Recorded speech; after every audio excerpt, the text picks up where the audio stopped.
Space is a vast, enigmatic realm filled with wonders and mysteries that challenge our understanding of the universe. Today, let's dive into the top 10 mysterious objects in space that continue to baffle scientists and ignite our imaginations. First on the list is the enigmatic dark matter. Comprising about 27% of the universe, dark matter doesn't emit, absorb, or reflect light, making it invisible and detectable only through its gravitational effects. Its true nature remains one of the biggest puzzles in astrophysics, as we can't see it, yet we know it's there, influencing the structure of galaxies. Next, we have black holes, the ultimate cosmic vacuum cleaners, formed from the remnants of massive stars. These regions of space-time have gravitational pulls so strong that not even light can escape. The event horizon marks the point of no return, and once something crosses it, it's lost to the universe forever. The idea of what lies beyond a black hole is a tantalizing mystery that continues to perplex scientists. At number 8, we encounter pulsars, rapidly spinning neutron stars that emit beams of radiation. These celestial lighthouses rotate at incredible speeds, sometimes hundreds of times per second. Their precise timing has made them invaluable for testing theories of gravity and even for detecting gravitational waves. Seventh on our list are rogue planets. These are planets that wander through space without a star to orbit. Estimates suggest there could be billions of these lonely worlds in our galaxy alone. The idea of a planet drifting aimlessly through the cosmos raises questions about their formation and potential for harboring life. Next, we have the WOW signal, a strong narrowband radio signal detected in 1977. It lasted 72 seconds and has never been explained, leading to speculation about extraterrestrial life. Despite numerous attempts to find it again, the signal remains a tantalizing mystery, leaving us to wonder if we were ever truly listening to a cosmic message. At number 5, we can't overlook the Great Attractor, a gravitational anomaly located in the direction of the Centaurus constellation. It appears to be pulling our galaxy, along with many others, towards it at an astonishing speed. The exact nature of this force remains elusive, as it's hidden behind the Milky Way's dense star fields. Fourth on our list is the cosmic microwave background radiation, the afterglow of the Big Bang. This faint radiation fills the universe and provides a snapshot of the early cosmos. Studying it has given us insights into the universe's age, composition, and evolution. But many questions about its origins still linger. In third place, we have fast radio bursts, mysterious and powerful bursts of radio waves from deep space. Their origins are still unknown, with theories ranging from collapsing neutron stars to alien civilizations. The sheer energy of these bursts and their unpredictable nature make them a captivating subject of study. Coming in at number 2 are quasars, the incredibly bright and distant objects powered by supermassive black holes at the centers of galaxies. They emit enormous amounts of energy, outshining entire galaxies. Their brightness allows us to observe them from billions of light years away. Yet their formation and the mechanics behind their luminosity remain a mystery. Finally, at the top of our list is dark energy, the force driving the accelerated expansion of the universe. Comprising about 68% of the universe, it's even more mysterious than dark matter. We know it exists because of its effects, but its true nature is still one of the greatest unsolved problems in cosmology. These 10 mysterious objects remind us that the universe is full of secrets waiting to be uncovered. Each discovery brings us closer to understanding the cosmos, yet it also reveals how much we still have to learn. The mysteries of space continue to inspire curiosity and wonder, pushing the boundaries of our knowledge and imagination. Imagine a world where the bizarre and the extraordinary roamed the earth, creatures so strange that they seem to leap straight out of a science fiction novel. Let's dive into some of the strangest extinct creatures ever discovered. First up, we have the dodo, a flightless bird that became a symbol of extinction.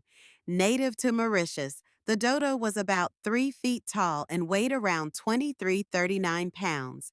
With its large beak and plump body, it was an easy target for sailors and invasive species.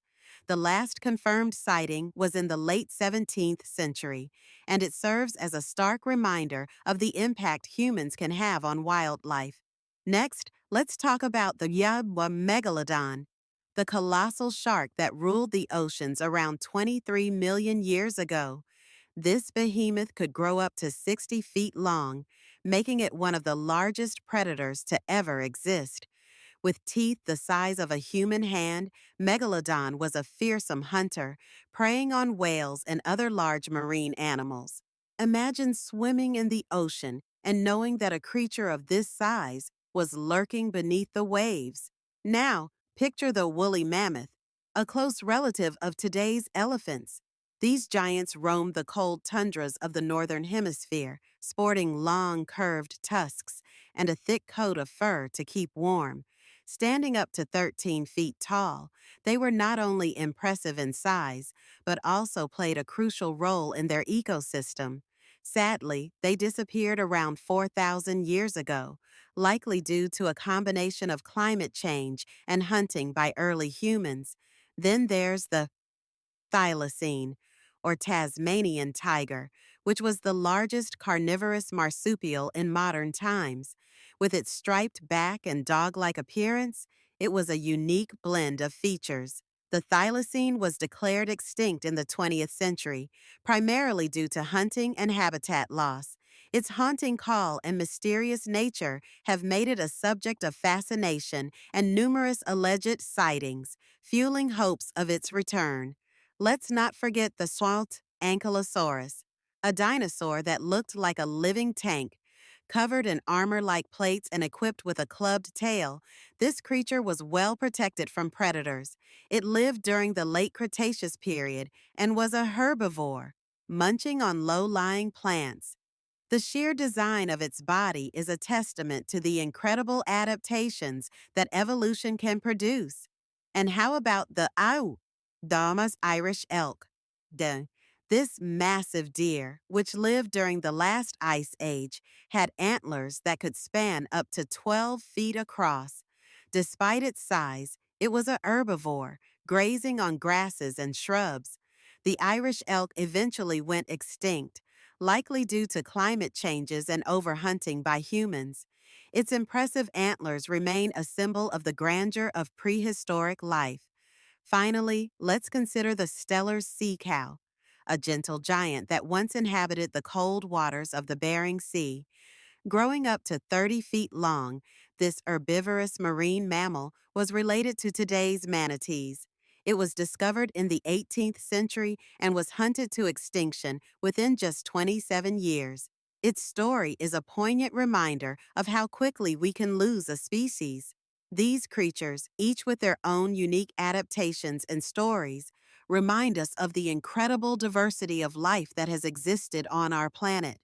They spark our imagination and challenge us to think about the fragility of ecosystems and the importance of conservation. The strangest extinct creatures are not just relics of the past. They are lessons for the future. We all love a good story, especially when it comes to history. But sometimes those stories are more myth than fact. Let's dive into 5 of the biggest history myths that you might still believe. First up, the idea that Napoleon Bonaparte was extremely short. This myth likely stems from a mix-up between French and British measurements. Napoleon was actually around 5 feet 6 inches tall, which was average for his time. The confusion arose because his height was often reported in French inches, which are longer than the British inches. So he wasn't the tiny tyrant we've been led to believe. Next, let's talk about the Great Wall of China. Many think it's visible from space, but that's simply not true. Astronauts have confirmed that it's nearly impossible to see the wall with the naked eye from low Earth orbit. The wall blends in with the natural landscape, making it just another part of the scenery. It's a remarkable feat of engineering, but visibility from space, that's a myth. Now, consider the belief that Vikings wore horned helmets. This image is so ingrained in our culture that it's hard to shake off. However, there's no historical evidence to support this. Vikings actually wore simple helmets, often made of iron, without any horns. The horned helmet stereotype likely originated from 19th century romanticized portrayals of Vikings in art and theater. Moving on, let's address the myth that George Washington chopped down a cherry tree and confessed to it. This story, popularized by biographer Mason Locke Weems, is more of a fable than a fact. It was meant to illustrate Washington's honesty, but there's no evidence that it ever happened. Washington was a complex figure, and while he certainly had his virtues, this tale is just a charming fabrication. Finally, we have the misconception that people in the Middle Ages believed the Earth was flat. In reality, educated people during that time understood that the Earth was round. This idea dates back to ancient Greece, and by the Middle Ages it was widely accepted among scholars. The flat Earth myth was popularized in the 19th century, often to paint medieval people as ignorant, which is simply not accurate. So, there you have it. 5 history myths that have been passed down through generations. It's fascinating how these stories shape our understanding of the past, but it's equally important to question them. History is full of surprises, and sometimes the truth is even more interesting than the myth. Throughout history, humanity has unearthed countless archaeological wonders, but some discoveries remain shrouded in mystery, leaving us with more questions than answers. One such enigma is the Nazca Lines in Peru. These massive geoglyphs, etched into the desert floor, depict various animals and shapes, some stretching over 200 feet. The purpose of these intricate designs is still debated. Were they created as astronomical calendars, religious symbols, or perhaps even as messages to the gods?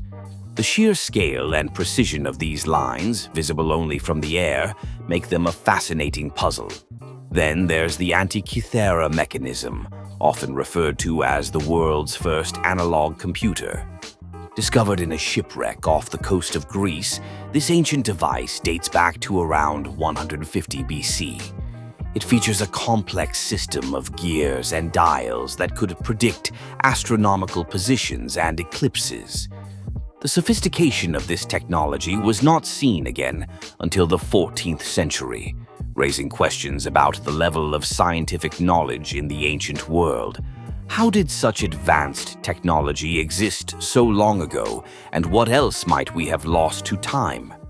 Moving to the British Isles, we encounter the Stonehenge, a prehistoric monument that has intrigued scholars for centuries. Constructed around 2500 BC, its massive stones are aligned with the movements of the sun, suggesting it may have served as an astronomical observatory or a ceremonial site. Yet, the methods used to transport and erect these stones remain a mystery. How did ancient people without modern machinery accomplish such a feat? And why was it built? The answers continue to elude us, fueling speculation and research. In the Americas, the mysterious city of Teotihuacan stands as another archaeological marvel. Once one of the largest cities in the ancient world, its origins and the identity of its builders are still unknown. The Pyramid of the Sun and the Pyramid of the Moon dominate the skyline, yet the city was abandoned by the time the Aztecs arrived, who revered it as a sacred site. What caused its decline? Was it environmental factors, warfare, or something else entirely? The silence of the ruins leaves us guessing. Another intriguing find is the Voynich manuscript, an illustrated codex filled with strange diagrams and an unknown script. Dating back to the early 15th century, it has baffled cryptographers and historians alike. Despite numerous attempts to decode its contents, the manuscript remains unreadable, leading some to speculate it could be an elaborate hoax or a lost language. The allure of the Voynich manuscript lies not just in its mystery, but in what it represents. The limits of our understanding and the tantalizing possibility of knowledge lost to time. Lastly, we must consider the Great Pyramids of Giza. While we know they served as tombs for pharaohs, the exact methods of their construction are still debated. The precision of their alignment and the sheer volume of stone used raise questions about the engineering capabilities of ancient Egyptians. Did they possess advanced knowledge of mathematics and astronomy? Or was it sheer manpower and ingenuity? The pyramids stand as a testament to human ambition, yet they also remind us of the mysteries that still linger in the sands of time. These archaeological discoveries not only captivate our imagination, but also challenge our understanding of history. Each site, artifact, and manuscript invites us to dig deeper, to question what we think we know, and to appreciate the complexities of our past. The unexplained elements of these findings serve as a reminder that history is not just a collection of facts, but a vast tapestry woven with mystery and intrigue. Vatican City is often shrouded in mystery, and it's fascinating to explore why that is. This tiny independent city-state, the spiritual and administrative center of the Roman Catholic Church, is not just the home of the Pope.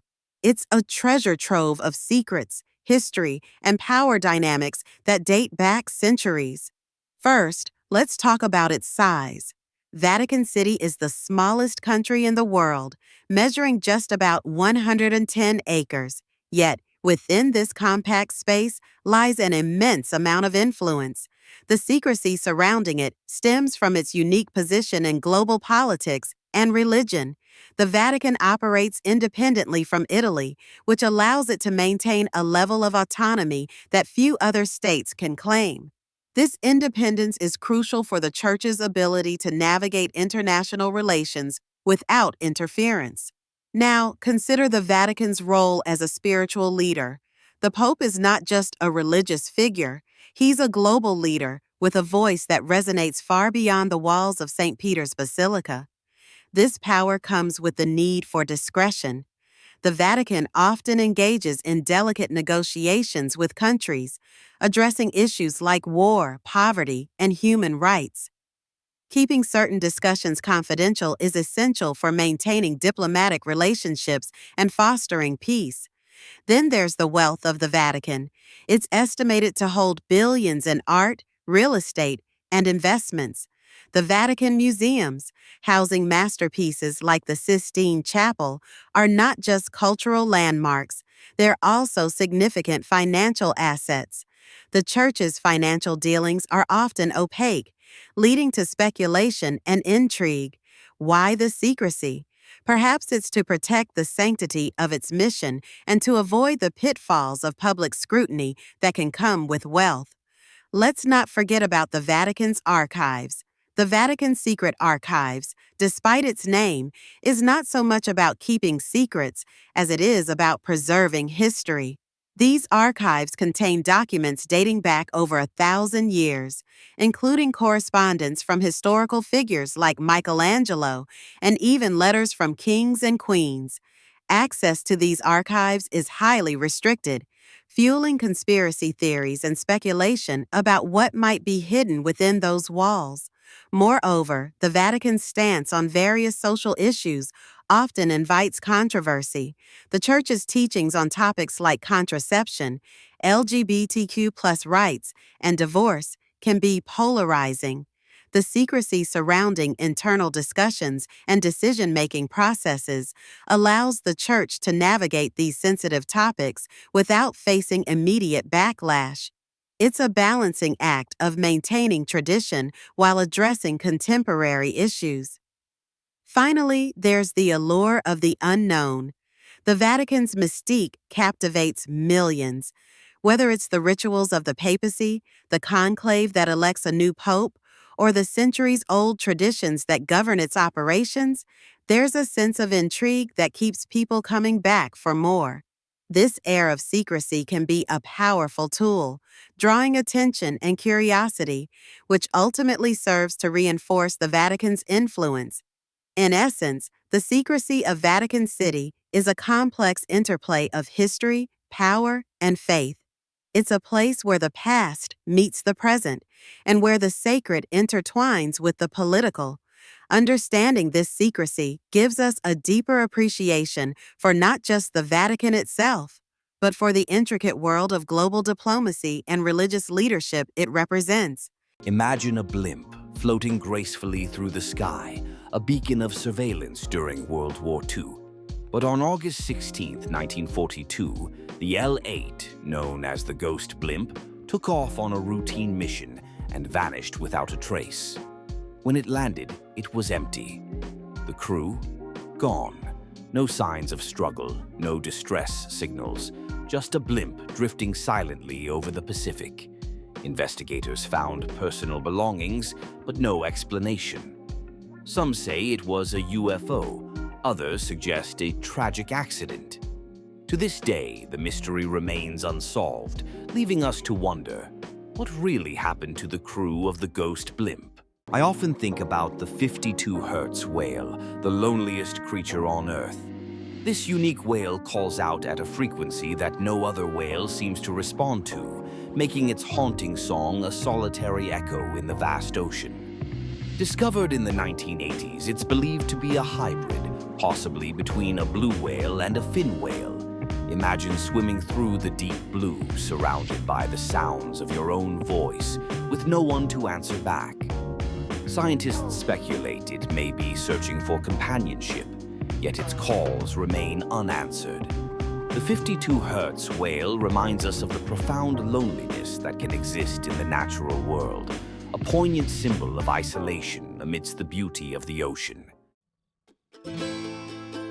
Hidden among the rugged cliffs of Çorum province in north-central Turkey, there's a monument that's easy to miss, but impossible to forget. I'm talking about the Kaplıkaya Rock Tomb, a lonely stone chamber carved straight into a sheer wall, high above the valley floor. It's over 2,000 years old and it stands there, silent and watchful, as if daring time to erase its memory. So, who built this tomb? Who lies inside? And why was it left to fade in obscurity? Let's pull back the curtain on one of Turkey's most mysterious ancient sites. To really understand Kaplıkaya, I've got to take you back, way back, to the Hellenistic period around 200 BCE. Anatolia, or what we now call Turkey, was a crossroads of empires back then. Alexander the Great had passed through a century before, sprinkling Greek influence everywhere. After him, new kingdoms popped up, often carving tombs into cliffs for their powerful rulers. The Kaplıkaya tomb is part of that tradition, but here's the twist. This isn't some easy-to-reach tourist spot. Nope, to even get close you have to hike a tough rocky hillside. No fancy road, no royal entrance, just a rugged trail and your own determination. And when you finally reach the face of the cliff, you're met by a cube-shaped facade, sharply etched and topped with a gentle arch. It looks almost like a massive stone doorway into another world. Above the narrow opening, there's a single carved word, Ikisios. That's it. No epic story, no list of heroic deeds. Was Ikisios a war hero? A local governor? Maybe a wealthy merchant trying to leave his mark? Local stories say he was a military commander, but honestly, no one knows for sure. The tomb holds no treasures, no bones, no clues, just emptiness thanks to centuries of looting and vandalism. And man, has this place seen some rough days? Graffiti scars the stone. There's even talk that treasure hunters blasted parts of it with dynamite, hoping to strike it rich. Archaeological evidence? Pretty much gone. The mystery just gets deeper. In 2010, Turkish officials patched things up a bit, making the site safer and easier to visit. Still, most people, even archaeologists, overlook Kaplıkaya. Maybe it's because there's nothing flashy to find. Maybe it's just too remote. Whatever the reason, the tomb sits quietly, waiting for someone to notice. But if you do make the trek, you'll never forget it. Standing there, you feel the weight of centuries pressing down. The tomb gazes over the valley, as if keeping watch for eternity. And that's the haunting beauty of Kaplıkaya. It's not just a grave, it's a relic of forgotten dreams and vanished lives. Ikisios, whoever he was, wanted to be remembered.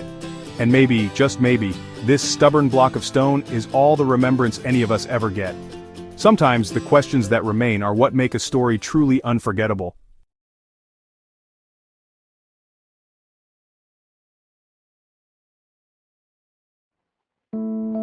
Have you ever stared at a thunderstorm from a distance, marveling at the sheer chaos of lightning crackling through dark clouds? Now imagine looking just above that storm, not in the clouds but far beyond, in the darkness where planes rarely fly, in the part of the sky that's closer to space than Earth. Suddenly, in the blink of an eye, something flashes red. Not below, but above the storm. A glowing red tendril, a ghostly jellyfish-shaped burst of light, here for a heartbeat, then gone. That is a red sprite, a rare phenomenon, a scientific enigma, a celestial phantom that dances silently in the sky. Most people have never seen one. Many scientists didn't even believe they existed, until they were caught on camera. But for those who have witnessed one, the experience is unforgettable, like seeing the aurora borealis break into a blood-red flame and vanish into the stars. Red sprites are not new. They've likely existed for as long as thunderstorms have roamed the Earth, but they remained hidden from human eyes for centuries. Why? Because they live in a part of the sky we don't usually watch. Sprites occur in the mesosphere, an upper layer of our atmosphere, typically 50 to 90 kilometers above the Earth's surface. That's much higher than your usual lightning. In fact, it's above most clouds, planes, and weather balloons. When we think of lightning, we picture bolts streaking from clouds down to the ground. But sprites do the opposite. They burst upward, a crimson crown erupting from the top of a thunderstorm. But what causes them? So, the story begins with a special kind of lightning called a positive cloud-to-ground lightning strike. These are actually pretty rare. Most lightning bolts, carry negative charges downward. But in some powerful storms, a massive burst of positive charge can leap from the cloud to the Earth. And when this happens, it doesn't just affect what's below the cloud, it actually disturbs the electrical field far above. That sudden shift in electric potential triggers a chain reaction. It ionizes the thin gases in the upper atmosphere, causing this spectacular burst of red and orange light. That's the sprite. A massive electrical discharge stretching tens of kilometers in height, spreading like roots and branches, often shaped like carrots, columns, or even jellyfish. They usually last just a few milliseconds. That's really too fast for the human eye to register, unless you're really watching, or maybe just lucky enough to catch it in a photograph. And for decades, nobody believed they were real. The earliest known accounts of red sprites actually come from pilots during World War II. Flying high above storm systems, some claim to see strange flashes of red light, high above the storms, flickering for just a fraction of a second. But their reports were dismissed. After all, pilots are often fatigued, stressed, and dealing with rapidly changing light conditions. It was just easier to assume they imagined it. Even into the late 20th century, scientists doubted their existence. There was simply no physical proof. Until July 6, 1989. That night, a research team at the University of Minnesota accidentally captured a video of a red sprite while testing a low-light camera aimed at a distant thunderstorm. What they saw, honestly, stunned them. A brief, fiery glow far above the clouds. A phenomenon that didn't belong in any textbook. It was undeniable evidence. Red sprites were real. Since then, they've been studied more closely. Observed from mountain peaks, aircraft, and even the International Space Station. We now know they are part of a wider family of upper atmosphere electrical events known as transient luminous events, or TLEs. And the red sprite is just the beginning. There are blue jets, strange bursts of blue lightning that shoot up from the top of thunderstorms. There are elves, glowing halos that expand like ripples across the mesosphere in response to electromagnetic pulses. There are halos, trolls, and gigantic jets, towering bolts that connect thunderclouds directly to the ionosphere, reaching over 100 kilometers high. These events are so rare and so fast we barely understand them. But they remind us that thunderstorms are more than just wind, rain, and lightning. They are complex, three-dimensional engines of energy, capable of connecting Earth to space in ways we are only beginning to grasp. Red sprites in particular have an eerie beauty to them because, unlike other electrical phenomena, they seem almost alive. Their shapes twist and flicker like roots searching for soil, their branching arms spread like veins, and their red color, unlike anything we see in normal lightning, gives them an alien appearance. There's a reason they're sometimes called the fairies of the upper atmosphere. Some cultures even have folklore that might trace back to sprites. Ancient Japanese legends speak of mysterious lights in the skies during storms. The Vikings told of glowing warriors riding the storm clouds. Perhaps tales inspired by rare glimpses of high-atmosphere phenomena. Today we have high-speed cameras, satellites, and scientific models. And yet, red sprites still elude us. We can't fully predict them, we can't always see them. And despite all our advancements, we don't completely understand how or why they happen when they do. Think about that for a moment. In a world where we map the stars, track every storm, and explore the quantum scale, there are still natural phenomena happening right above our heads that remain wrapped in mystery. Red sprites remind us that Earth is not fully explored, not really. There are secrets in the sky, in the deep sea, in the forests, in our DNA. The unknown is never far away. So the next time you see a thunderstorm in the distance, especially at night, don't just look at the lightning. Look above it, because if the conditions are just right, you might be one of the very few lucky enough to catch a glimpse of the sky's most elusive ghost. A red sprite, silent, brilliant, gone before you even know what you saw. This is the world of Cryptiverse, where science meets mystery, where the strange is never too far from the real. If you enjoyed this journey into the electric unknown, don't forget to like, subscribe, and share it with someone who still believes there's magic in the sky. Until next time, keep your eyes open, because the universe always has one more secret left to reveal.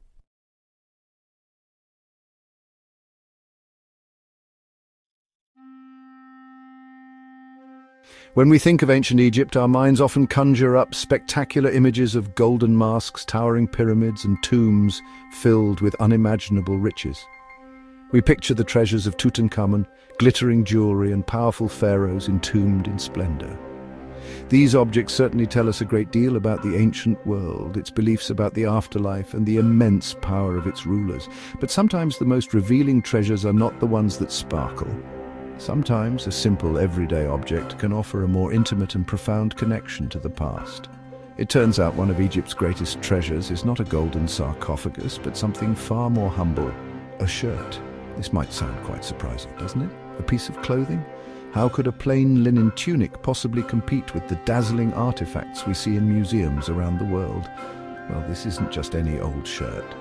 It is the Tarkan tunic, the oldest known woven garment in the entire world. It offers us a rare and precious glimpse into the daily lives of people who lived over 5,000 years ago.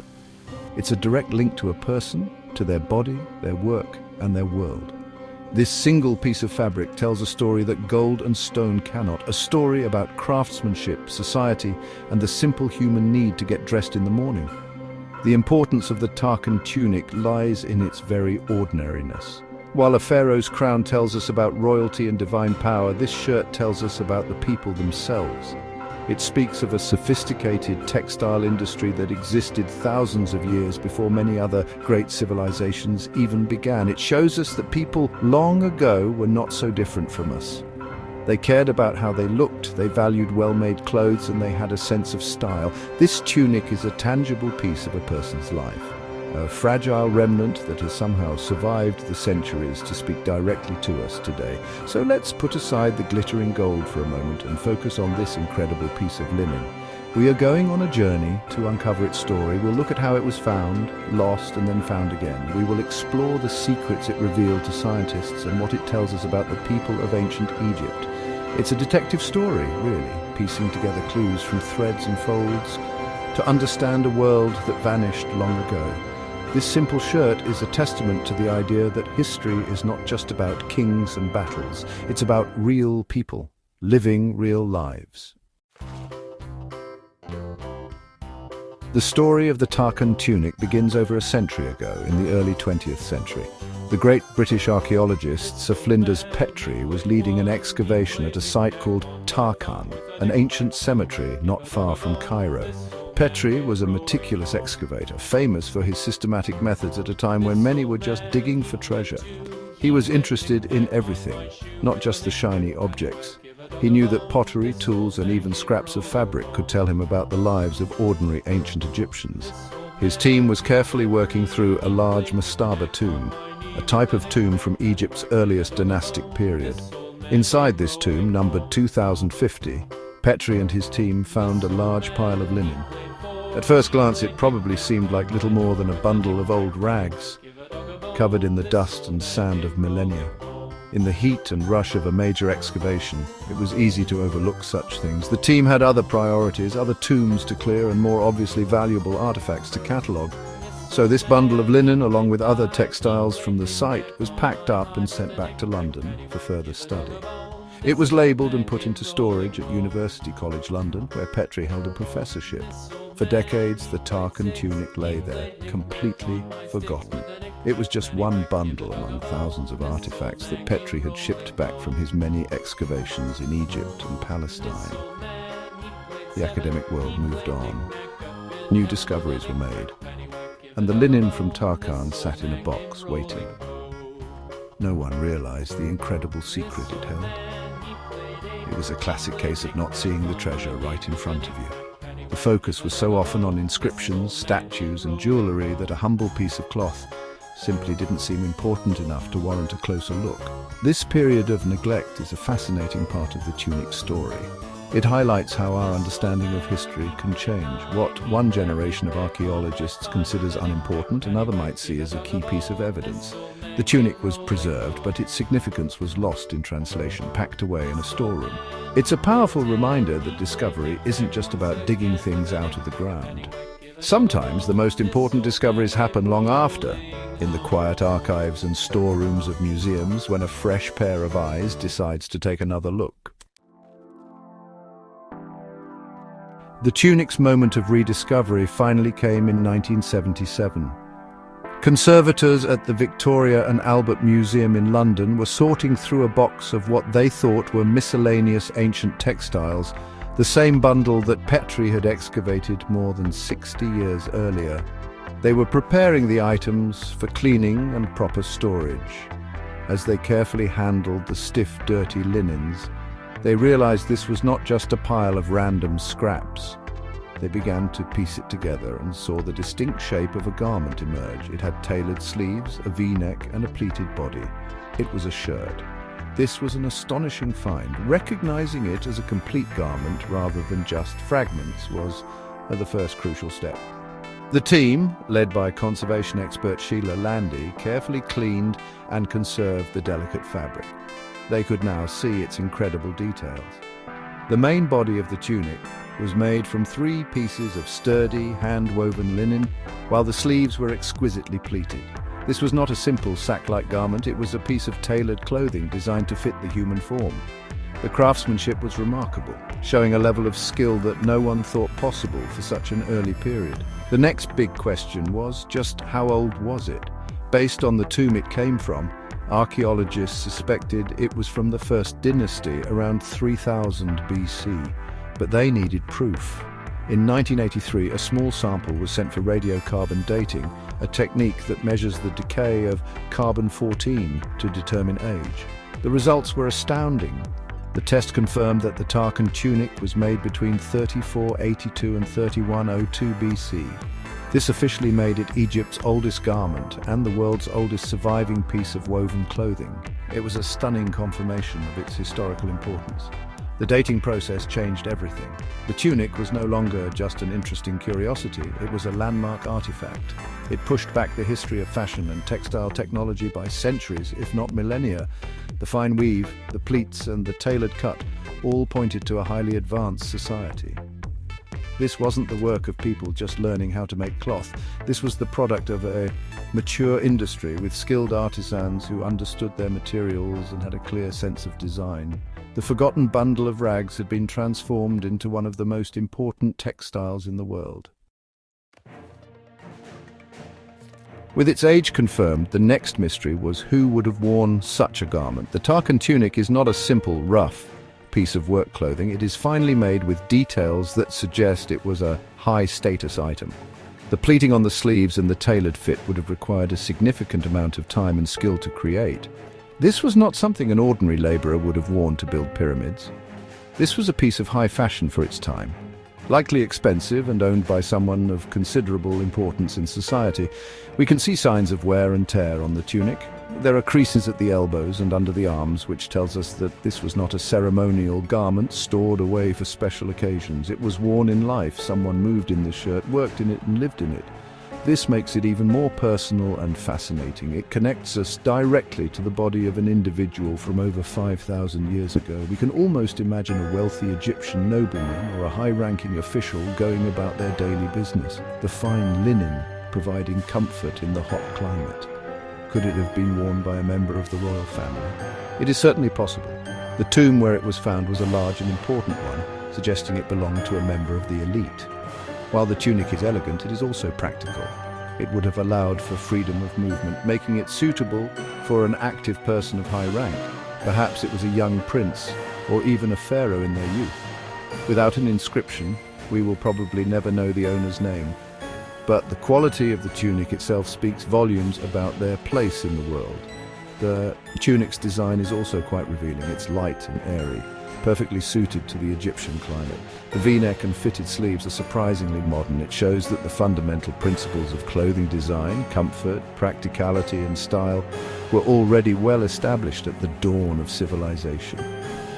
The person who wore this shirt was not a primitive figure from the distant past. They were a sophisticated individual living in a complex and developed society. The tunic is a powerful piece of evidence that challenges any outdated notions we might have about the ancient world. The Tarkan tunic does more than just tell us about fashion. It opens a window into the everyday life of ancient Egypt during the First Dynasty. Before its discovery, most of our knowledge about clothing from this period came from art. Tomb paintings and carvings. These depictions are often stylized and don't show the real details of how clothes were made or worn.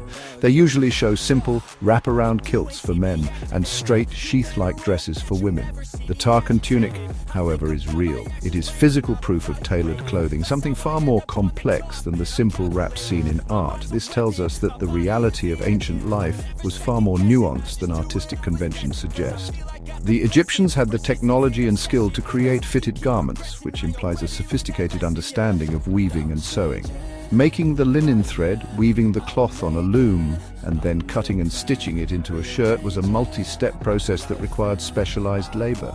This suggests a society with a developed economy, where people could be professional weavers or tailors.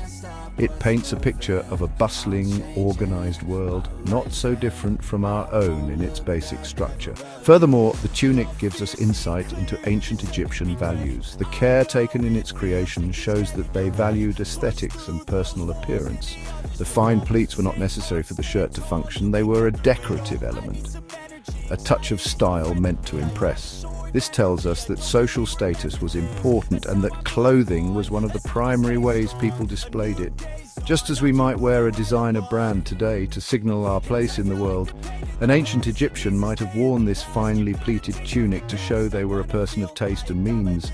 The tunic also hints at the daily activities of its owner. The wear marks suggest an active person. They were not sitting on a throne all day. Perhaps they were overseeing an estate, inspecting building projects, or engaging in courtly life. The garment is practical enough for movement, but elegant enough for formal settings. It bridges the gap between work and leisure, giving us a more rounded picture of what life was like for the Egyptian elite. It helps us see them not as static figures in a painting, but as dynamic people with full and varied lives. One of the most incredible aspects of the Tarkan tunic is that it survived at all. Organic materials like cloth, wood, and leather are extremely fragile. They decay quickly when exposed to moisture, bacteria, and oxygen. This is why we have so few examples of ancient clothing from anywhere in the world. Most textiles from the past have long since rotted away, turning to dust. Finding a piece of clothing that is over 5,000 years old is nothing short of a miracle. So how did this particular shirt beat the odds and survive for so long? The answer lies in the unique conditions of its burial. The tunic was placed inside a sealed tomb in the Tarkan cemetery, which is located on the edge of the desert, away from the Nile's annual flood. Egypt's hot, dry climate is one of the best natural preservatives in the world. The extreme aridity of the desert environment meant there was very little moisture to encourage the growth of bacteria and fungi that caused decay. The tomb, sealed off from the outside world, created a stable, protected microenvironment that kept the linen safe from the elements for millennia. It is also important that the tunic was placed in a tomb. In ancient Egypt, people were buried with objects they would need in the afterlife. This included food, tools, furniture, and of course clothing. The tunic was not simply discarded as rubbish. It was intentionally placed in a protected space. This act of burial is the main reason we have so many well-preserved artifacts from Egypt.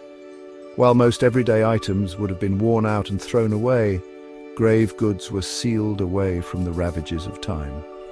The tunic's survival is a direct result of ancient Egyptian beliefs about eternity. Ultimately, the Tarkan tunic is a powerful symbol of how much of our history is lost forever. For every one tunic that survived, countless thousands, perhaps millions, have vanished. It reminds us that our picture of the past is always incomplete, pieced together from the few lucky fragments that managed to endure. This fragile piece of linen is a ghost from a lost world, a rare survivor that carries the story of its time. It stands as a profound reminder that sometimes the most amazing treasures are not the strongest, but the most delicate things that somehow, against all odds, manage to last.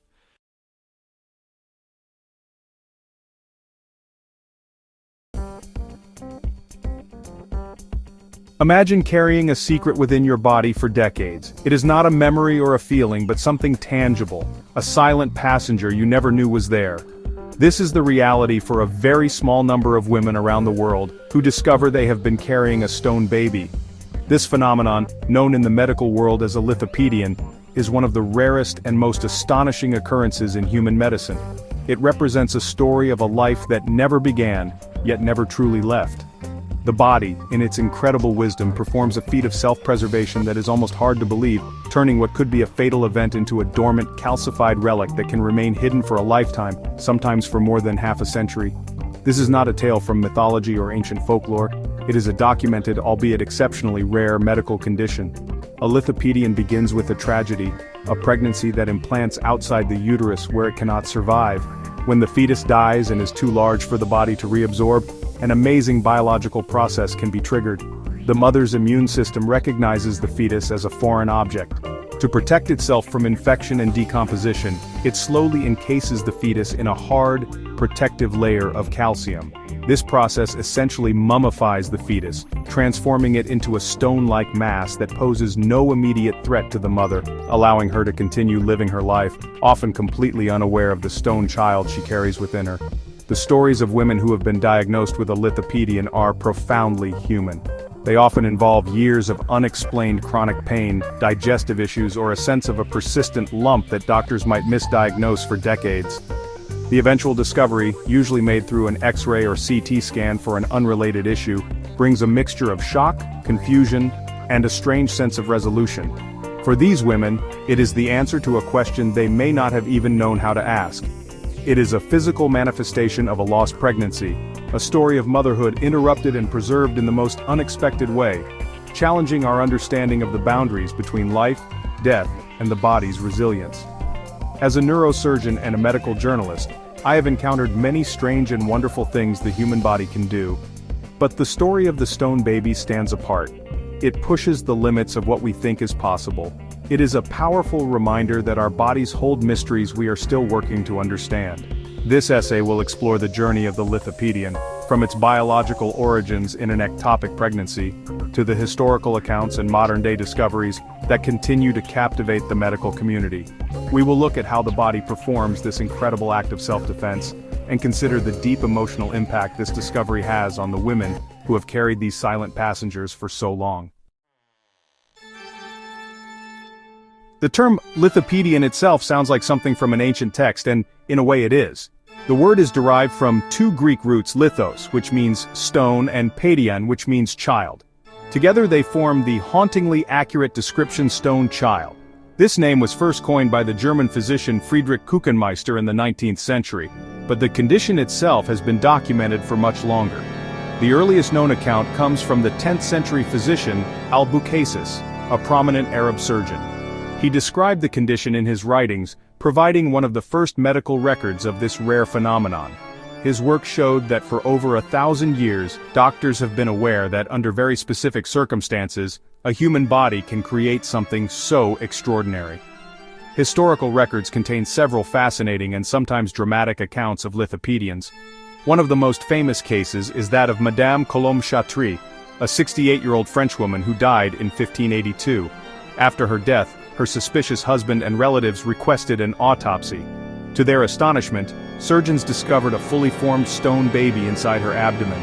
She had apparently carried it for 28 years. The lithopedion was so well known that it was acquired by a king and displayed for years as a medical curiosity, a testament to the awe and wonder it inspired. These early cases were often viewed through a lens of superstition, or as divine omens, before science could offer a rational explanation for their existence. These historical accounts were crucial because they provided physical evidence that this was a real medical event, not just a story. Before the invention of modern imaging technology like X-rays, the only way a lithopedion could be discovered was through an autopsy, or in the rare event that it caused a severe complication that required surgery. Each discovery added another piece to a complex puzzle.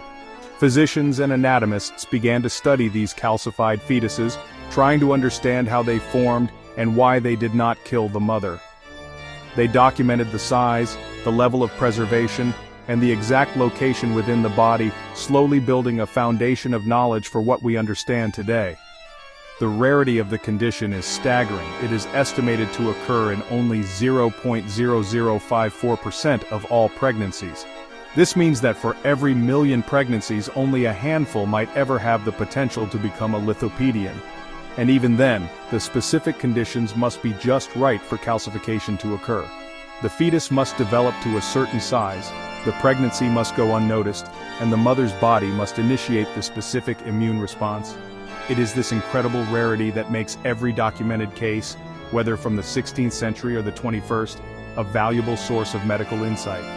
It is a condition that bridges history, connecting us to the medical mysteries of the past while still presenting challenges for doctors today. To understand how a stone baby can form, we first need to look at the beginning of its journey, an ectopic pregnancy. In a typical pregnancy, a fertilized egg travels down the fallopian tube and implants itself into the rich, nurturing lining of the uterus. This is where it has the space and blood supply to grow and develop. However, in an ectopic pregnancy, this crucial step goes wrong. The fertilized egg implants somewhere else, most commonly within the fallopian tube itself, which is known as a tubal pregnancy. It can also implant in the ovary, the cervix, or in the rarest of cases, directly in the abdominal cavity, attaching to an organ like the intestine or the liver. An abdominal pregnancy is the specific type of ectopic pregnancy that can lead to a lithopedion. This is because the fallopian tubes are narrow and cannot stretch. A pregnancy in a fallopian tube will almost always rupture early on, causing a life-threatening medical emergency. But the abdominal cavity offers more space. This allows the fetus to grow for a much longer period, sometimes for several months, before it runs out of a viable blood supply. The fetus is not protected by the uterus, so it is essentially growing in an open, unsterile environment. When the fetus eventually dies due to the lack of a proper placenta and nutrients, the stage is set for a medical marvel to unfold. Normally, when a fetus dies in the early stages of pregnancy, the body's natural processes take over and the tissue is reabsorbed. However, if the fetus has developed beyond about 12 weeks, it is too large and its skeleton has started to form, making it too big for the body to simply break down and absorb. At this point, the dead fetal tissue poses a significant risk to the mother. It could decompose and lead to a massive infection, peritonitis, and sepsis, which would likely be fatal. The mother's life is in grave danger. It is precisely at this critical moment that the body's most remarkable defense mechanism can be activated, initiating the process of calcification. This is where the journey to becoming a stone baby truly begins. The mother's immune system identifies the dead fetus as a large, foreign, and potentially dangerous object. Instead of launching a typical inflammatory attack, which could be harmful in itself, the body begins a slow, methodical process of walling it off. It is a biological quarantine. This response is not unique to a fetus. The body can sometimes calcify other foreign objects like surgical sponges left behind by accident. But the transformation of a once-developing life into a sterile stone-like form is a unique and powerful example of the body prioritizing the survival of the mother above all else, creating a silent monument to a life that could not be. The history of medicine is filled with incredible stories of lithopedians that honestly sound more like fiction than fact.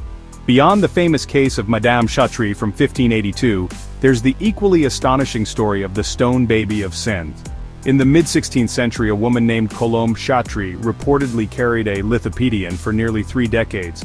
After her death, an autopsy revealed the calcified fetus, which actually became a celebrated medical specimen. It was so well preserved that it was examined by prominent physicians of the era and even purchased by the King of Denmark for his collection of curiosities. This case, documented in detail, really helped to cement the lithopedion as a genuine, if baffling, medical condition in the minds of European doctors. Another compelling historical case comes from Leinzell, Germany, in 1720. A woman named Anna Mullner died at the age of 94. During an autopsy, a grapefruit-sized lithopedion was found in her abdomen. What makes her story particularly remarkable is the belief that she had carried the stone baby for an estimated 46 years. For nearly half a century, she lived with this calcified fetus inside her, likely experiencing intermittent pain or discomfort that was never correctly diagnosed. These historical examples, preserved in medical literature, paint a picture of women who endured their mysterious conditions in silence, living in an era before medicine had the tools to understand or explain what was happening inside their own bodies, let alone offer a solution. Fast forward to the modern era, and while lithopedians remain incredibly rare, they're still being discovered, often thanks to advanced imaging technology. In 2013, an 82-year-old woman in Colombia went to the hospital complaining of pelvic pain. Doctors initially suspected she had gastroenteritis or maybe a tumor. However, an X-ray revealed something unbelievable. A 40-year-old 4-pound lithopedion in her abdominal cavity. She had carried this stone baby for 4 decades without knowing what it was. Her case made international headlines, serving as a vivid reminder that this ancient medical mystery continues to appear in our modern world, baffling a new generation of physicians. An even more recent case emerged in 2015, involving a 91-year-old woman from Chile named Estela Melendez. She went to the hospital after a fall, and an X-ray of her pelvis showed not just a fracture, but also a large, calcified mass. Doctors were stunned to realize it was a fetus that had been there for over 60 years. She had been married for 74 years, and was sadly never able to have children, and she said she had always felt a lump in her abdomen but had never known why. The discovery provided a bittersweet answer to a lifetime of questions. Due to her advanced age, doctors decided against surgery to remove it, and she continued to live with her silent stone child, a poignant symbol of a motherhood she never experienced. The process of calcification that creates a lithopedion is really a masterful act of self-preservation. It's the body building a fortress from the inside out. When an abdominal pregnancy ends and the fetus is too large to be reabsorbed, the immune system has to act to prevent a catastrophic infection. The dead tissue, if left exposed, would begin to decompose, releasing bacteria and toxins directly into the abdominal cavity. This would almost certainly lead to peritonitis, which is a severe and often fatal inflammation of the lining of the abdomen. To avert this disaster, the body initiates a process called dystrophic calcification, a defense mechanism usually reserved for dealing with damaged or dead tissue. This process is slow and meticulous, unfolding over many years, sometimes even decades. First, the body's immune cells, like macrophages, surround the dead fetus and try to break it down. When they fail, they trigger a different response. The body starts to deposit layers of calcium phosphate and other minerals onto the surface of the fetal membranes and the fetus itself. You can kind of think of it like the way an oyster forms a pearl around a grain of sand. The irritant, in this case the fetus, is slowly coated layer by layer until it's completely sealed off from the rest of the body. This calcium shell creates an aseptic or sterile environment, effectively mummifying the fetus and neutralizing the threat it poses. There are 3 main classifications of lithopedion, based on where the calcification occurs. The most common type is lithokelphos, where the calcification forms on the fetal membranes, creating a hard, egg-like shell around a fetus that is not itself calcified. The second type, lithopedion proper or true lithopedion, is when the fetus itself becomes infiltrated with calcium salts, turning its own tissues into stone. The third and rarest type is lithokellyphopedion, which is a combination of the first two, where both the fetus and its surrounding membranes become heavily calcified. Each type represents a slightly different immunological response, but the end result is the same: the creation of a stable, inert mass. What's truly remarkable is that this process is so effective that the woman can go on to live a normal, healthy life. The lithopedion becomes in essence a benign and sterile part of her anatomy. While some women report chronic pain or pressure on their organs, many experience no symptoms at all. It's a testament to the body's incredible ability to adapt and protect itself in the most extreme circumstances. The calcified fetus is a monument to a failed pregnancy, but it's also a monument to the success of the mother's immune system. It's a biological shield, a silent stony protector that stands guard for a lifetime, ensuring the mother's survival. The discovery of a lithopedion is, honestly, far more than just a medical diagnosis. It's a deeply emotional and psychologically complex event. For the women involved, it unearths a past they may have forgotten or never fully understood. Many of these women are elderly, having carried their stone baby for 40, 50, or even 60 years. The news often comes as a complete shock, forcing them to confront a lost pregnancy from their youth. It can bring a sudden rush of grief for a child they never knew they lost, mixed with a profound sense of bewilderment. They must grapple with the idea that they have carried this secret, this physical reminder of what might have been, inside them for most of their lives. This discovery can also provide a strange form of validation. Many of these women, like Estela Melendez from Chile, suffered from infertility and the social stigma that often came with it. They may have spent their lives feeling a sense of loss or incompleteness. The discovery of a lithopedion confirms that they were, in fact, pregnant. It's a physical truth that validates their experience of motherhood, even if it was a motherhood that was tragically interrupted. For some, this can bring a sense of peace or closure, an answer to a lifelong question of what if. It transforms a vague, unexplained abdominal lump or chronic pain into something with a name and a story, albeit a sad one. In many cultures, pregnancy and childbirth are deeply significant events, and an inability to have children can carry a heavy social weight.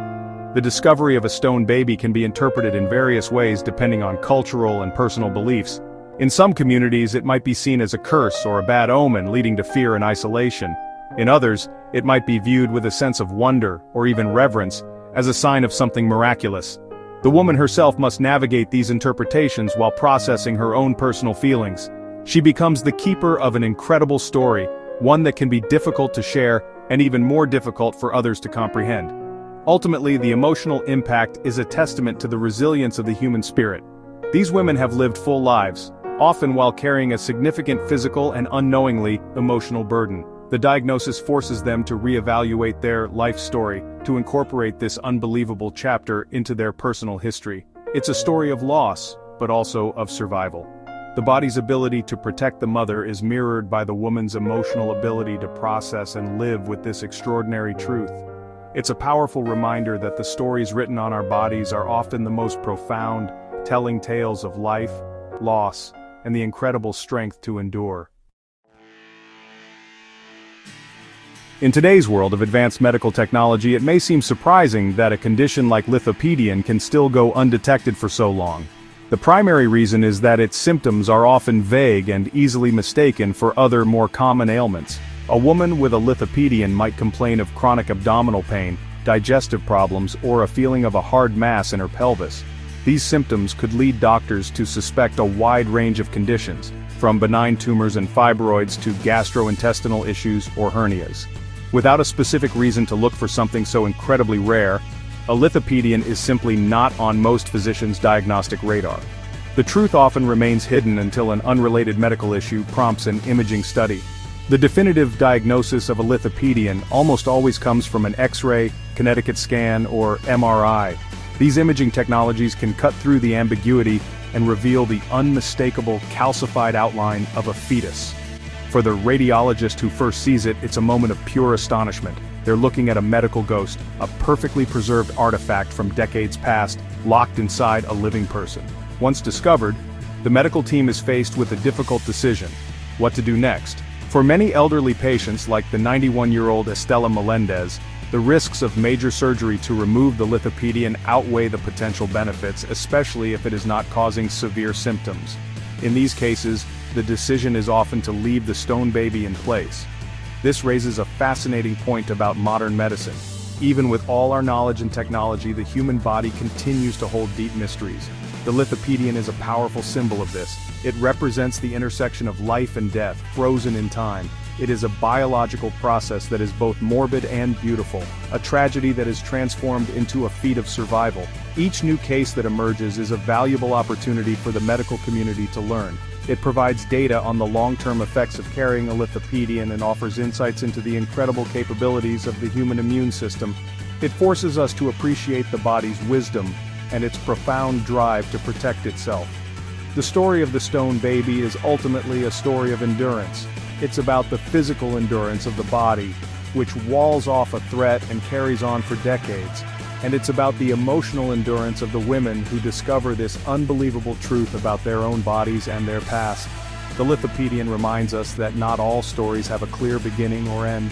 Some stories are carried silently, written in bone and calcium, waiting for the right moment to be read. It's a testament to the strange, resilient, and utterly mysterious nature of human life, a rare and poignant whisper from the boundary between what could have been and what is.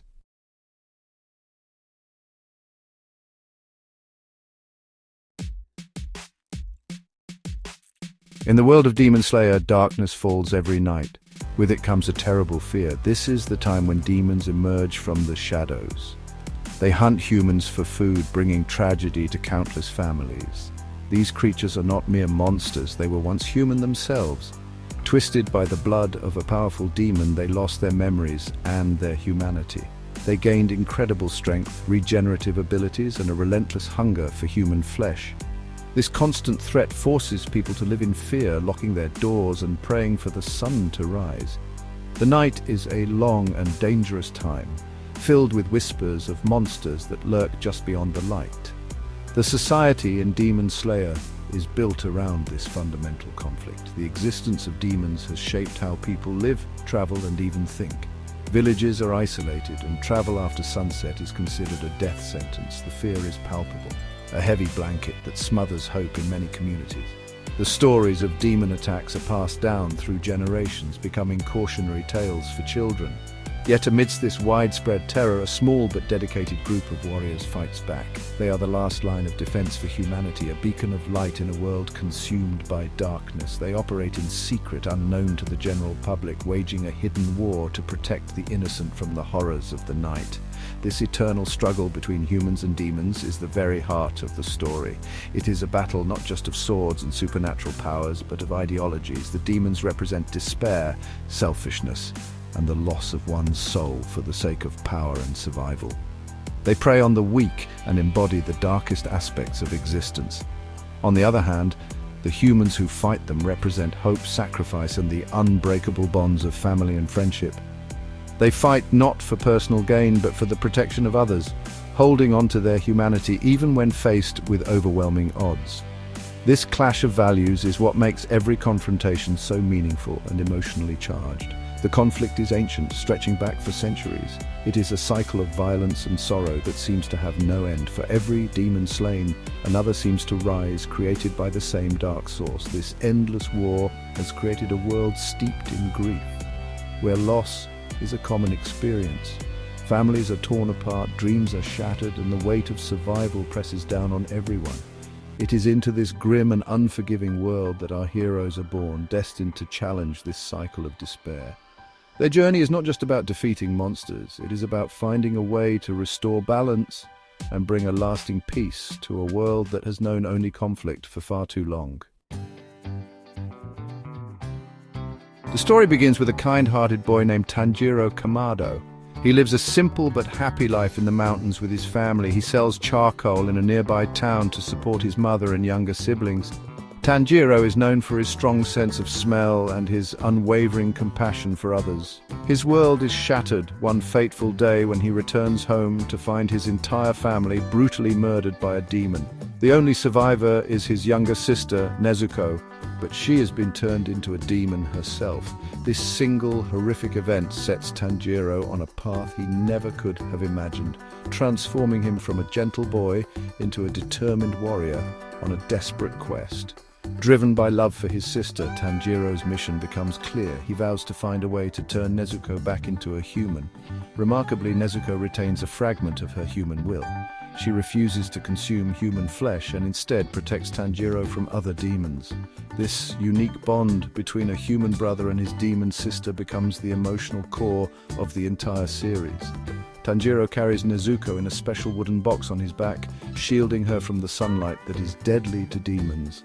Their journey together is one of incredible hardship and sacrifice, but their love for each other gives them the strength to persevere against all odds. To achieve his goal, Tanjiro decides to join the Demon Slayer Corps. This is a secret organization of swordsmen who have dedicated their lives to fighting demons. He undergoes brutally intense training under the tutelage of Sakonji Urokodaki, a former Hashira. Tanjiro learns the art of breathing styles, special sword techniques that grant users superhuman strength and speed. He masters the water-breathing style and later discovers his connection to the legendary sun-breathing, the original and most powerful style. His journey to become a demon slayer is not just about learning to fight. It is about honing his resolve and preparing himself for the terrifying dangers that lie ahead. Throughout his travels, Tanjiro encounters many allies who join him in his fight. He befriends the cowardly but powerful Zenitsu Agatsuma, who can only fight when he is unconscious, and the wild boar-headed Inosuke Hashibira, who was raised by boars in the mountains. Together, this unlikely trio faces increasingly powerful demons, growing stronger with each battle. The Demon Slayer Corps itself is led by the 9 most powerful swordsmen, the Hashira. These elite warriors become both mentors and challenges for Tanjiro, pushing him to surpass his limits. His quest is no longer a solitary one. It becomes a shared struggle for the future of humanity. The source of all demons and the ultimate antagonist of the story is Muzan Kibutsuji. He is the original demon, the first of his kind, and the one responsible for creating all other demons. Muzan has lived for over 1,000 years, operating from the shadows and manipulating events to ensure his own survival. He is a creature of pure evil, driven by a selfish desire for perfection and immortality. He views humans as nothing more than food and tools for his experiments. His presence casts a long, dark shadow over the world, and his name alone is enough to strike terror into the hearts of both humans and the demons he commands. Muzan's primary motive is simple, yet all-consuming. He wants to conquer the sun. Despite his immense power, he has one critical weakness. Like all other demons, he will be disintegrated if exposed to sunlight. This limitation infuriates him as it prevents him from achieving true, perfect immortality. For centuries, he has been searching for a way to overcome this vulnerability. His main strategy involves searching for the blue spider lily, a mythical flower he believes can grant him immunity to the sun. His other plan is to create a demon who can conquer the sun, hoping to then absorb that demon and gain its ability. This relentless pursuit is the driving force behind all his actions. He commands his demons with an iron fist, ruling through fear and intimidation. Muzan can share his blood to turn humans into demons, and he can also monitor and control them through this connection. He has placed a curse on every demon he creates. If any of them dare to speak his name, they will be destroyed from within. This ensures their absolute loyalty and secrecy. He is a cruel and narcissistic master, showing no care for his subordinates. He will kill his own demons for the slightest failure or sign of weakness. His followers, particularly the powerful upper moons, serve him out of a mixture of awe, fear, and a twisted sense of devotion. Muzan is the demon who murdered Tanjiro's family and turned Nezuko into a demon. This makes the conflict deeply personal for Tanjiro. Muzan is not just a distant, abstract evil. He is the direct source of Tanjiro's pain and suffering. The quest to defeat Muzan is therefore intertwined with Tanjiro's quest to save his sister. Muzan, for his part, becomes obsessed with Nezuko when he learns she is a demon who has conquered the sun. He sees her as the key to achieving his own goals and relentlessly hunts her down. This sets up the final, epic confrontation between the Demon Slayer Corps and the progenitor of demons. Muzan Kibutsuji's primary hideout is a place that defies logic and the laws of physics, the Infinity Castle. This is not a building made of stone and wood, but an extra-dimensional space that exists outside of normal reality. It serves as the main headquarters for Muzan and his most powerful subordinates, the 12 Kizuki. From the outside, there is no entrance. One can only be brought into the castle by a specific demon with the ability to manipulate its dimensions. The castle is a physical manifestation of Muzan's twisted mind, a chaotic, endlessly shifting labyrinth designed to confuse and trap any intruders. It is a fortress of despair, a place where hope goes to die. Visually, the Infinity Castle is a breathtaking and terrifying sight. It is a seemingly endless complex of traditional Japanese-style rooms, corridors, staircases, and bridges, all connected at impossible angles. Floors become ceilings and stairways lead to nowhere or suddenly change direction. The entire structure is constantly in motion, with entire sections rotating, shifting, and reconfiguring themselves in an instant. There is no natural light, only an eerie, dim glow that illuminates the bizarre architecture. The atmosphere is heavy and oppressive, filled with a sense of dread and disorientation. It is a place where one's sense of direction is completely useless, making it the perfect lair for a being who thrives on chaos and control. The castle's impossible geometry is its greatest defense. It is designed to separate and isolate intruders, preventing them from working together. A group of demon slayers entering the castle could be instantly scattered across its vast, ever-changing landscape. Each slayer would find themselves alone, forced to face a powerful demon in a one-on-one battle. This strategy allows Muzan and his upper moons to pick off their enemies one by one, maximizing their advantage. The castle itself is a weapon, actively working against those who would dare to challenge its master. Navigating its corridors is a battle in itself, even before encountering any demons. Beyond its physical structure, the Infinity Castle is a symbol of Muzan's power and paranoia. He created this fortress not just for defense, but to exert absolute control over his environment. Every wall, every floor, and every door moves according to his will, or the will of the demon he has entrusted with its command. It reflects his narcissistic belief that the entire world should bend to his desires. The castle is his personal kingdom, a place where the rules of nature do not apply. For the demon slayers, invading the Infinity Castle means stepping into the heart of the enemy's power, a place where the very ground beneath their feet is hostile. The master of the Infinity Castle's shifting dimensions is a mysterious and quiet demon named Nakim. She's known as the Biwa demon because she controls the castle's structure by playing a 4-string Japanese lute called a baiwa. With just a single strum of her instrument, she can rearrange the entire fortress. Nakim can create new rooms, move existing ones, and transport anyone within the castle to a different location instantly. She's the gatekeeper and the architect of Muzan's lair. And honestly, her ability makes her one of the most crucial demons in Muzan's service, since she's the one maintaining the integrity and defense of their headquarters. Nakim's role is initially a passive one. For much of the story, she's seen silently playing her biwa, summoning the upper moons to meetings at Muzan's command. She rarely speaks, and her face is hidden behind her long, dark hair, which, gives her an unsettling and enigmatic presence. Her power isn't overtly offensive like the other upper moons, but it's incredibly formidable. By controlling the battlefield, she can disorient and separate even the most powerful Hashira, making them vulnerable to attack. Nakim can create walls to block incoming attacks, or open a passageway to drop an enemy into the waiting clutches of another demon. Her control over the castle is, absolute. During the final arc of the story, Nakim's importance grows dramatically. After the death of Upper Moon 4, Hantengu, Muzan promotes Nakim to the rank of Upper Moon 4, recognizing her immense value and power. During the final battle, she traps the entire Demon Slayer Corps, including all the remaining Hashira within the Infinity Castle. Her mission is to hold them there, to separate them and keep them occupied while Muzan recovers and prepares for his final confrontation. She becomes a central figure in the battle, single-handedly fighting against multiple Hashira by constantly manipulating the environment around them. The fight against Nakim proves to be one of the most difficult challenges for the demon slayers. The serpent Hashira, Obanai Iguro, and the love Hashira, Mitsuri Kanroji, are tasked with defeating her. However, they find it nearly impossible to land a blow. Every time they get close, Nakima strums her biwa and moves the room or creates a barrier between them.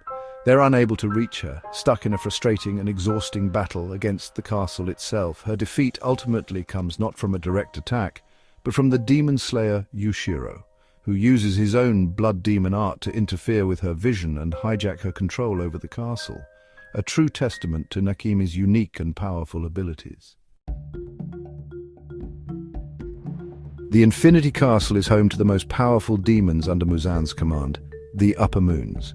These are the top 6 demons in the 12 Kizuki, an elite group who have received a larger quantity of Muzan's blood, granting them extraordinary power. Each Upper Moon has lived for centuries, killing countless humans and dozens of Hashira. They are the greatest threat to the Demon Slayer Corps, and each one is a formidable opponent with a unique and deadly blood demon art. They gather in the Infinity Castle for meetings with Muzan, where they receive their orders and report on their progress in finding the Blue Spider Lily. Upper Moon 1, Kokushibo, is the most powerful of them all, second only to Muzan himself. He was once a human and a demon slayer in the feudal era, the twin brother of the legendary Yorichi Tsugikuni, the creator of sun-breathing. Consumed by jealousy of his brother's immense talent, he chose to become a demon to surpass him and perfect his own sword style, moon-breathing. Kokushibo is a master swordsman with 6 eyes that give him incredible perception. His presence is overwhelming and his skills are so refined that he can fight multiple Hashira at once. He represents the tragedy of ambition and the corruption of a noble warrior. Upper Moon 2, Doma, has a friendly and charismatic demeanor that hides a completely empty and psychopathic nature. He is a nihilist who feels no emotions at all, and he views killing and eating humans, particularly women, as an act of salvation. He is the leader of a religious cult where he preys on his followers. His blood demon art allows him to create and manipulate ice, generating razor-sharp ice dust that freezes his opponent's lungs. Doma is responsible for the deaths of Shinobu Kocho's sister and Inosuke's mother, making the fights against him deeply personal for several characters. He is a truly disturbing figure, representing emptiness masquerading as compassion. Upper Moon 3, Akaza, is a martial arts master who despises weakness and respects strength. As a human, he suffered immense loss, which led him down a dark path even before becoming a demon. His blood demon art, Destructive Death, allows him to create powerful shockwaves with his punches and kicks. He also has a unique ability to sense the fighting spirit of his opponents, allowing him to predict their moves. Akaza has a personal code. He refuses to kill or eat women. He is the demon who killed the flame Hashira Kyojuro Rengoku in a devastating battle that left a profound impact on Tanjiro. Akaza's story is one of tragic loss and a desperate search for strength. The final arc of Demon Slayer transforms the Infinity Castle into the ultimate battleground. The entire Demon Slayer Corps is pulled into this shifting labyrinth for a final desperate war against Muzan and his remaining Upper Moons. The castle's disorienting nature immediately separates the Slayers, leading to a series of intense and emotional one-on-one and group battles. These fights are not just tests of strength, but climactic moments of character development, sacrifice, and resolution. Each battle pushes the heroes to their absolute limits, forcing them to confront their pasts and fight for a future free from demons. The castle becomes a stage for their greatest triumphs and most heartbreaking losses. One of the most emotional battles is the fight between the insect Hashira, Shinobu Kocho, and the Upper Moon 2, Doma. Shinobu knows she is not physically strong enough to decapitate a powerful demon like Doma. Instead, she devises a sacrificial plan. She allows Doma to absorb her, having spent a year ingesting wisteria poison, which is lethal to demons. Her entire body has become a weapon. This act of self-sacrifice weakens Doma enough for her protégé, Kanao Tsuyuri and Inosuke, to land the final blow. The battle is a testament to Shinobu's incredible intelligence and resolve, and it provides a powerful, albeit tragic, conclusion to her quest for revenge for her sister's death. Another key confrontation is the grueling battle against Upper Moon One Kokushibo. Three Hashira, the stone Hashira Gyome Himejima, the wind Hashira Sanemi Shinazugawa, and the mist Hashira Muchiro Tokito, along with Genya Shinazugawa, team up to fight him. The battle is incredibly fierce, pushing even the strongest Hashira to the brink of death. Muchiro, who is a descendant of Kokushibo, sacrifices his life to land a critical blow. Genya is also fatally wounded. Their combined efforts, along with Gyome's and Sanemi's immense power, finally bring down the most powerful Upper Moon. This victory comes at an immense cost, highlighting the theme of passing the torch to the next generation. The fight against Upper Moon 3 at Kaza is also a pivotal moment. Tanjiro and the water Hashira, Giyu Tomioka, face him together. During the battle, Tanjiro reaches a new state of enlightenment known as the selfless state, allowing him to fight without any fighting spirit, which makes him invisible to Akaza's senses. As he is about to be defeated, Akaza's human memories of his beloved fiancé and father resurface. He remembers his desire to protect, not destroy. In a moment of clarity, he chooses to destroy himself rather than continue living as a monster. This battle explores the themes of redemption and the lingering humanity that can exist even within a demon. The Infinity Castle, a seemingly impenetrable fortress, could not be destroyed by conventional means. Its non-Euclidean structure and constant shifting made it impossible to attack from the outside or to dismantle from within. Its fate was directly tied to its controller. Initially, this was Nakim, the Biwa demon. The Demon Slayers realized that to escape the labyrinth and corner Muzan, they had to defeat her. However, her ability to manipulate space made her an untouchable opponent.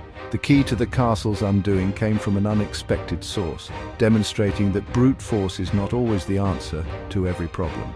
The plan to take control of the castle was enacted by Yushiro, the demon companion of Tomeo. Yushiro's blood demon art allows him to conceal or reveal things using paper talismans, including the ability to manipulate and disrupt another's senses. He manages to attach one of his talismans to Nakim's head, allowing him to hijack her field of vision and, by extension, her control over the castle. This creates a mental battle between Yushiro and Muzan, who tries to wrest back control of Nakim. The struggle for the castle's command becomes a desperate tug-of-war, with the entire structure shaking and contorting violently as they fight for dominance. As Muzan grows more desperate to regain control and eliminate the Slayers, he makes a ruthless decision. Realizing that Yushiro's influence over Nakim is too strong, Muzan chooses to destroy her himself. He crushes her head from within, killing her instantly. With its master gone, the Infinity Castle loses its structural integrity. The extra-dimensional space begins to crumble and collapse in on itself. This act of cold-blooded pragmatism from Muzan is what ultimately leads to the fortress's destruction. He sacrifices his own Upper Moon and his greatest defense in a final, desperate bid to turn the tables on the Demon Slayers. The collapse of the Infinity Castle is a dramatic and chaotic event. The endless rooms and corridors begin to break apart, and the entire structure is violently ejected back into the physical world, surfacing in a city above ground. The surviving Demon Slayers and Muzan himself are thrown out onto the streets as the castle disintegrates behind them.